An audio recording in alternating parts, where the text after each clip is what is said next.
The long and lonely walk of a senator in exile. I'm torn, deeply torn.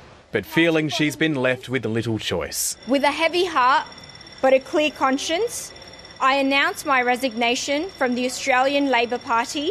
For Fatima Payman, speaking up on the devastation in Gaza is deeply personal. My family did not flee from a war-torn country to come here as refugees, for me to remain silent. The West Australian insisting she's been backed to the hilt by Labor members across the country, who are calling on me to hang in there and to make change happen internally. Arguing that's at odds with her parliamentary colleagues, freezing her out after she refused to toe the party line. Meeting with the Prime Minister to discuss her future on Sunday. Was Senator Payman at that meeting spoken to in an aggressive or intimidatory manner?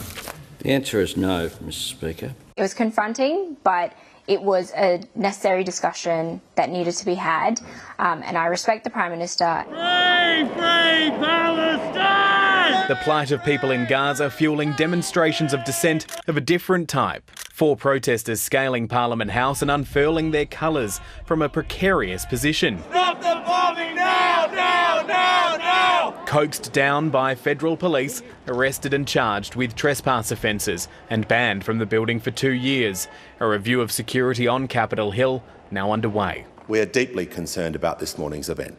It is unacceptable behaviour by the individuals. These actions have done absolutely nothing to advance any cause. While that may be the case for the protesters, Fatima Payman clearly believes her conduct will advance the cause of those pushing Australia to condemn Israel and recognise a Palestinian state.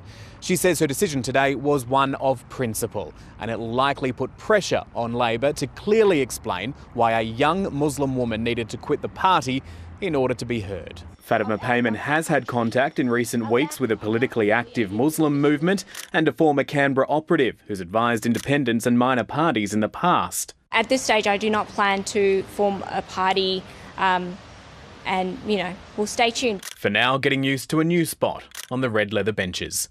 Matthew Doran, ABC News, Canberra. Speculation over Fatima Payman's departure has been bubbling away for some time. Here's national political lead David Spears. There was no surprise within Labor over Fatima Payman's eventual decision to quit, but there was still disappointment and some anger. Labor fears this will only fan community division. It also sees this as part of a well-orchestrated campaign by a group called the Muslim Vote to target its MPs at the coming election in seats where anger is running hot over the war in Gaza. Now, Fatima Payman admits meeting this group but plays down its influence in what she says was the most difficult decision of her life. She says she was driven only by her own conscience and believes the community is on her side in wanting immediate recognition of a Palestinian state. But she's not willing to test that by quitting Parliament and running as an independent at the coming election. She was elected to a 6-year term as a Labor senator and will now serve the remaining 4 as an independent. This makes life a little harder for the government in passing its legislation. The new independent senator is giving no guarantees she will back Labor's agenda on anything.